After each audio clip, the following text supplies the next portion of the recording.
Hello guys, nga pala si Escape ng Amerika. O diba? Yan ang tunay na pangyayari. O diba? Nagugulat sila guys, bakit daw ako naging US Army. O diba? Siyempre, nag-aaral ako eh. O diba? Siyempre, nag-train ako. O, yan ang tunay na pangyayari. Eh, US citizen nga ako. Yan ang magagawa nyo. Eh, kung doon ako sinilang sa Amerika. O, anong magagawa nyo? Habol-tambol mayor, ganun. Tsaka yung YouTube ko, nagbabayad ako ng tax sa Amerika, IRS ha. Yan ang tunay na pangyayari. O diba? Tsaka residente ako ng Amerika, yan ang tunay. Nag-migrate lang ako sa Pilipinas kasi nag-aaral ako eh.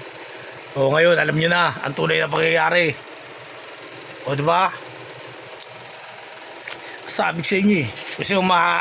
Gusto yung marinig yung pag-English ko? Kaya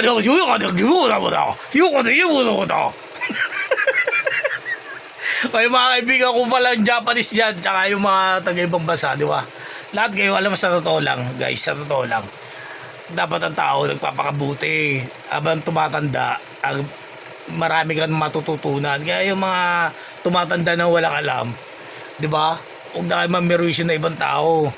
Yan tunay, magkulong ka, di ba? Tapos mag-imo-imo ka sa banyo. O diba? Yan ang tunay na pangyayari. Sa akin, payo ko lang yun ha. Suggestion ko lang yun. Kaya kung ako sa inyo, i-focus nyo na lang sa trabaho. Maghanap kayo ng trabaho.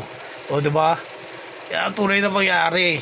Kasi huwag nyo akong gayahin kasi sa totoo lang, gusto nyo ba maging buhay ko katulad nyo? Ay, yung buhay ko maging... Yung buhay nyo maging katulad ko. Gusto nyo ba na walang trabaho? Sasabihin, kukutsahin ka ng mga tao, ay walang trabaho yung si Escape. Gusto nyo ba ng ganun?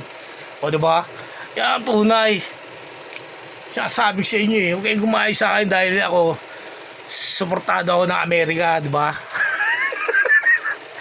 Yan ang tunay na bayar. Tanong mo sa kanila. O kung hindi na ako sinusuportahan. O may allowance ako. O diba? May allowance ako sa Amerika. May allowance ako sa Amerika. Gusto yung malaman. O, papadala sa akin eh. Kaya lang mga coins. O sige na, sa labida, baby, are you there?